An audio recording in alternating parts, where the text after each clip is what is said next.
G'day guys, up to my 20th song of the 2025 Eurovision Song Contest. So time flies. I've now done 19 and this is my 20th one and it's going to be Lithuania. So Lithuania, for me, they definitely have a couple of memorable songs actually. They had the last year was Luktelk. I know the translation meant waiting, but I just remember the guy there was very shoulder and arms and some good little dance in between. It was just a nice track actually, very enjoyable and fun. But my favourite Lithuania entry was 100% has to be the Roop.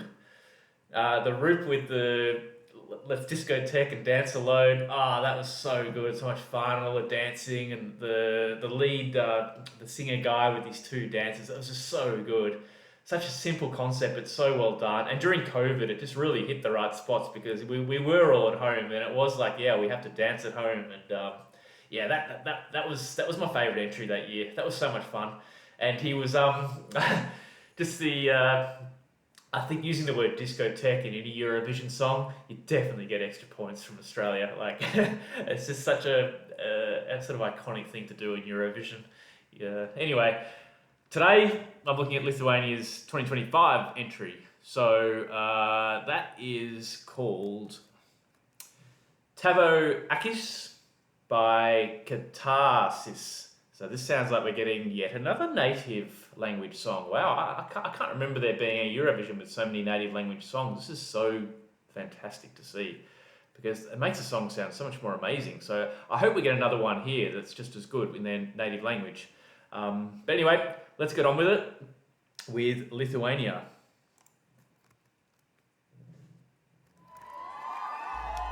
Sounds like it's live. Yep.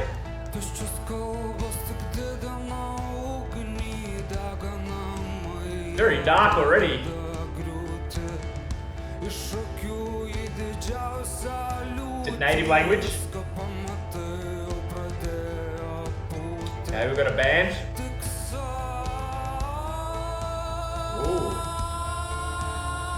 Got some alternative rock, I think. Ooh, nice haunting voice.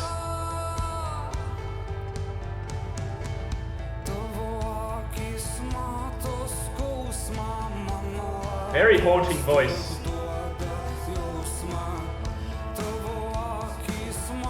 Ooh, louder drum now. There's some backup vocal there too, I think. No, it might be... No, it's a synthesizer or something.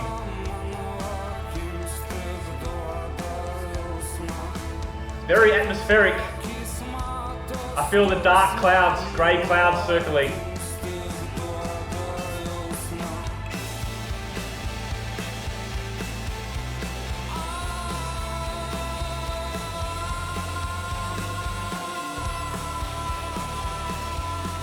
That sounds familiar.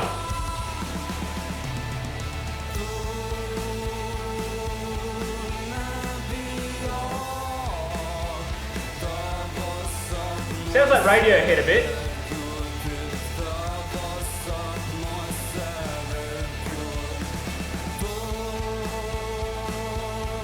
Yeah, like depressive rock.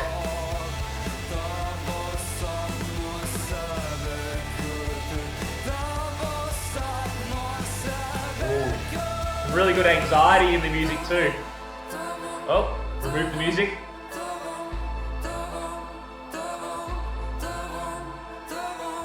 Just vocal.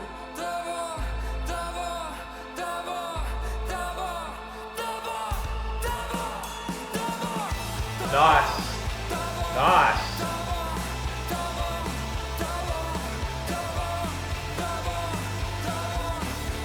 Yeah, this is dark.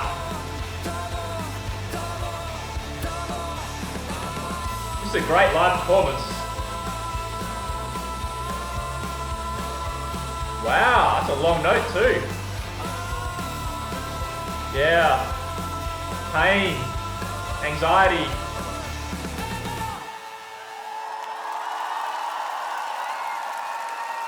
Okay. Okay, we've got some sort of alternative rock um, from Lithuania.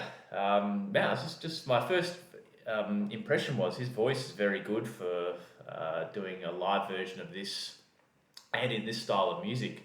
I think the more it went on, the more I realised it sounds like Radiohead. From if people don't know, that's like a band from back in the late '90s or early 2000s. I can't remember, but they did a lot of this type of music, where there's some it's kind of dark and a bit depressing and very sort of introspective. It feels like it's a bit of a conversation with yourself. It's the type of song you go into a dark room with, put your headphones on, and you're sort of having a bit of a dark conversation with yourself about things.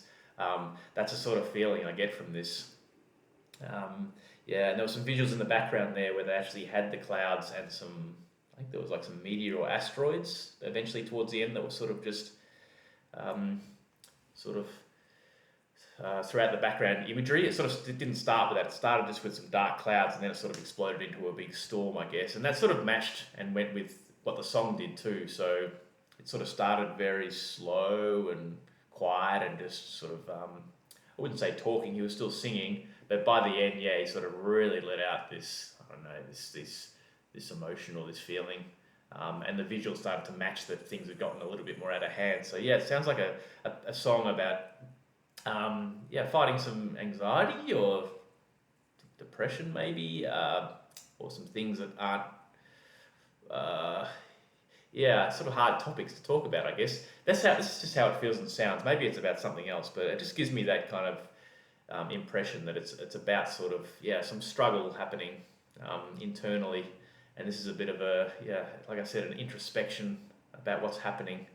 And the lead singer is quite cool because he's not over the top at all. He's very in character for this type of song. He's sort of delivering it with a bit of that sort of almost emotionless, but you can still feel there's pain there. And he wants to express himself. And there's a frustration about the world. And then he's got his backup, his band there. So I classify this as sort of an alternative rock entry, I guess. There might have been some electronic synth in there too. It was hard to hear on the first listen. I was sort of quite focused on his voice and what the track was making me feel. And like I said, for a live voice, he's got a very strong, nice live voice. It felt very clean his voice was very clean for this style of music for a live version. Which is promising for the final stage in the Eurovision in Basel, in Switzerland. So, look, I think this is going to have its appeal to certain parts of the audience, but I do think some audiences, this might be a bit heavy thematically for them to like. Like it is, it's probably not one that's for kids as much, is it? Like this is dark clouds gathering and it's quite heavy and maybe a bit, sort of a bit more engaging on a mental level in terms of, darker thoughts arising perhaps. But again, this is a very solid entry from Lithuania, totally different to last year. It blows my mind how it can be so different from year on year. Like I said, we had the Look Telk last year and then pivoting to this style. Fascinating. So there aren't too many other rock. I mean, there are a couple of rock songs. Then you got Pag that goes pretty hard with a rock song, Survivor. You got the Italian entry from Lucio Corsi. That's more of a bit of a slow rock song. This isn't probably in the same vein as those because this definitely evokes a different emotion. Like I said, the atmosphere is that of just dark clouds and about to rain down on me, and the way they're dressed and just everything about them, they're definitely expressing this as the emotion that they're wanting us to feel. What else can I say about this? So for the main staging, I think this is fine as is. Maybe just a few more lighting choices, and it'd be nice to get. Oh, I know it would be really good for this. Getting some nice thick smoke from the machines to create like a cloud, and it just as the song goes on, the clouds just get thicker and thicker. This kind of smoke above them. Like I think if that's manageable, that would be a fantastic look for this song, because that's definitely the feeling I get. This sort of dark cloud feeling. So I think having that would be fantastic. But I think this will just carry itself on just this band looks like they've been together for a long time, and they look very comfortable delivering this song the way they want to deliver it. I don't think they need to add anything wacky or zany or something that's a bit off their brand to make it pop. I think just being themselves, it's probably being true to how their own artistry is probably the way to go for this one, because it comes across as natural and authentic. They don't need to push any sort of, this is Eurovision, give me something extremely attention-seeking and wacky just for the sake of it. I think this will stand well on its own, just delivering it as is. But like I said, I think it's definitely going to have the casual viewer, a kind of niche pocket of viewers who like it, and then it might be a bit too heavy for other people, which makes it an interesting Eurovision entry, because maybe they're not trying to exactly win with this. It might be more of just showcasing a bit more variety and versatility in what they can offer, which is fantastic. Because like I said, this is in a native language as well, and it just adds so much more value to the song, I think. But yeah, this is a different sort of entry. And where they place this in the running order will be interesting too. I think it probably should be towards the back of the night too. And I think they might need to follow it with something a bit more uplifting and inspiring after going through this kind of dark introspection. But yeah, you've got to have a variety though, and these songs definitely have a place too. So look, well done Lithuania with Katarsis. And I think this will go quite well, because this band look like they know their stuff, and they're going to get up there and just deliver a very solid performance. So good luck at Eurovision. I'll move on to the next one now.